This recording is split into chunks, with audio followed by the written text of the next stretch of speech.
Maroon 5, that's Beautiful Mistakes, on Dubai Eye 103.8. You're tuned into The Agenda with myself, Sonal.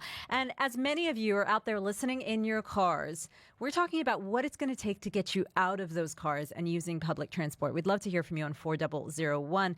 But for now, we have a special guest who's joined us in studio. It's Oleg Zaretskiy, CEO of Uscovery Dmcc. And Oleg, thanks so much for joining us today.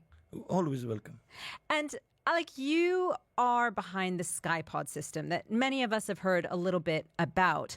It's a suspended transportation system. Can you tell us what that looks like, what that entails exactly? Yeah, first of all, I want to say that it is practically implemented in Sharjah, in Test and Certification Center, and a lot of UAE residents, when they are passing by American University, they can see these, our systems, and they are working now. They don't have commercial designation, but we are doing testing and we are doing certification procedures. So our ports, it is suspended transport, but it is rail transport.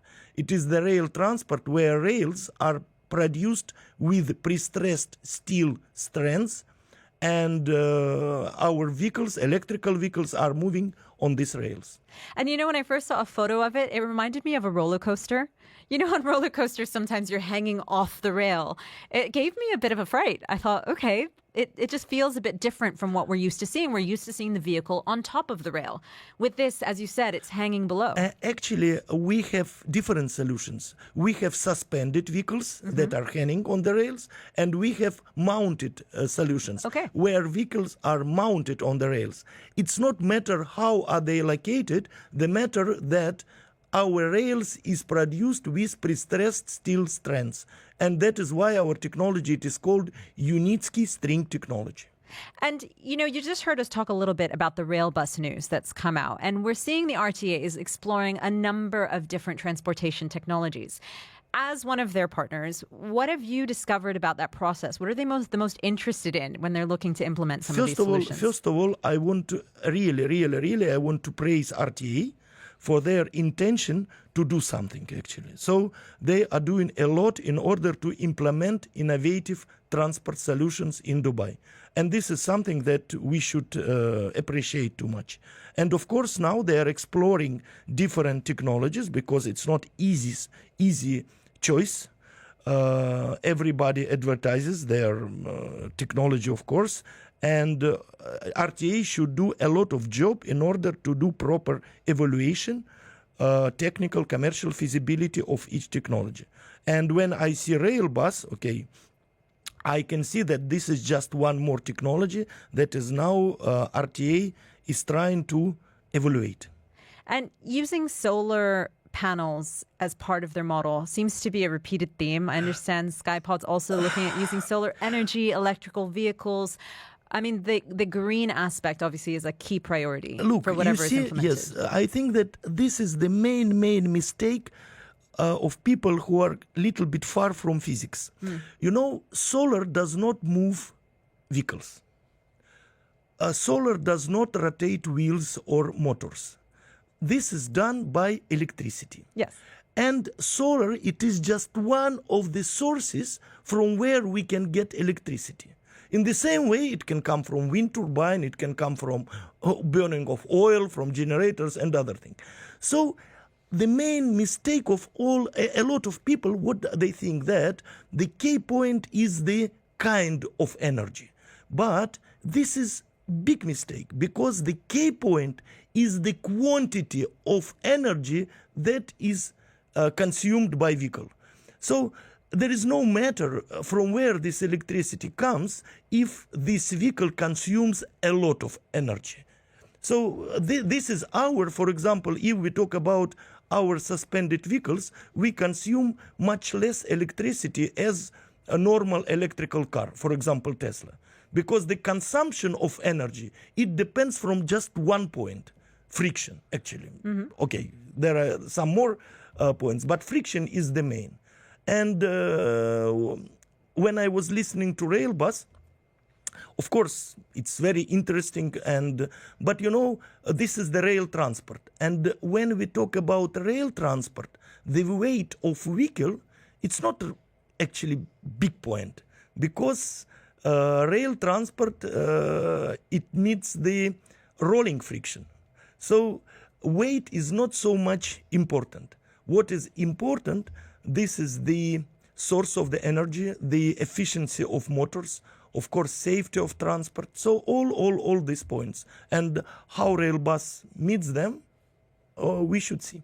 And as you've said, it's the amount of energy or electricity that these vehicles actually need to use. So when it comes to renewable sources, a lot of, again, they're using solar energy as part of their electricity grid to supply for these vehicles. But for you at 𝗨𝗏𝗄𝗆, how much of the electricity is generated from renewable sources, like solar? Look, actually, any transportation system, it gets the electricity from the power grid. And in this power grid, it's very difficult to understand what is the share of, we should ask 𝗕𝗲𝗿 or we should ask government, what is the part of solar energy, what is the part of wind energy. So when we say that some vehicle it moves with the help of solar energy, I think that it's more nonsense, because more vehicles there are getting energy from the power grid, from traction power stations, actually. So when it comes to 𝗨𝗏𝗄𝗆, why is this better than the traditional alternative? Yeah, first of all, we are utilizing the space above the ground. As you rightly mentioned, on Umsuquim Road, there is no space on the road anymore. So traffic jams, they are hassling us from the morning till evening. So it means that there are not too many dimensions in the world where we live. There is just ground, there is underground, and above the ground. So I don't think that now somebody thinks about going underground. It's very, very expensive and not environmentally friendly, and a lot of points. So on the ground, there is no space that you accept. So there is only one way, it's to go above the ground. So, and first of all, we are suspended transport and we go above the ground. The second, even in comparison to rail bus, we consume times less materials. Because, for example, we don't need supporting towers each 30 or even 50 meters. In Sharjah, our supporting towers, they are located with the span 300 meters. We can go even for span 400 meters. And our rails, they are just, you can imagine, pre-stressed strands. So we don't need these huge concrete estacades or hot-rolled steel estacades. So it means that our system consumes times, I would say dozen or 100 times less materials than any other competitive system. So we are more affordable. And last, we are safe because we are completely automated and we move at the allocated trajectories. So there are no pedestrians or animals or somebody else on the way of our transport. And we've talked about 3 different modes of transport today. Of course, there are others as well. Is there a benefit to integrating different transportation systems as opposed to having, let's say, a single primary one like the metro that just gets built out? It seems that, you know, the metro will connect potentially to the 𝗨𝗏𝗄𝗆, to the rail bus.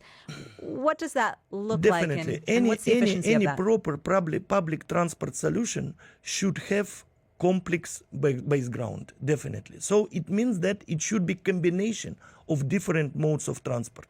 So there is, for example, main line, it's like metro line. Then we can say about certain last mile solution, because metro will not come to each development, to each house. So it means that maybe there will be requirement in some feeding lines, what we call feeding lines, and we cannot apply the same technology like metro. So it should be something more light, more affordable. And of course, there are different segments of customers for transportation. Maybe somebody definitely will require flying taxi, and we should not avoid this. And we should accept this. So it means that I'm sure RTA understands this, that this solution should be complex. It should be combination of different mode of transports, of different technologies. Just a quick one. Any updates on timeline in terms of actually seeing the 𝗨𝗏𝗄𝗆s out in the city?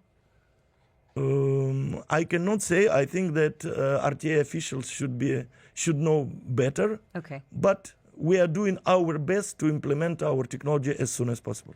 Oleg, thank you so much for coming into the studio today. We really appreciate your thoughts and your time. Welcome, and thank you again for invitation. That's the voice there of Oleg Zaretskiy, who's CEO of Uscovery Dmcc. Your ARN News. I'm Serena Kelly. In the space of 24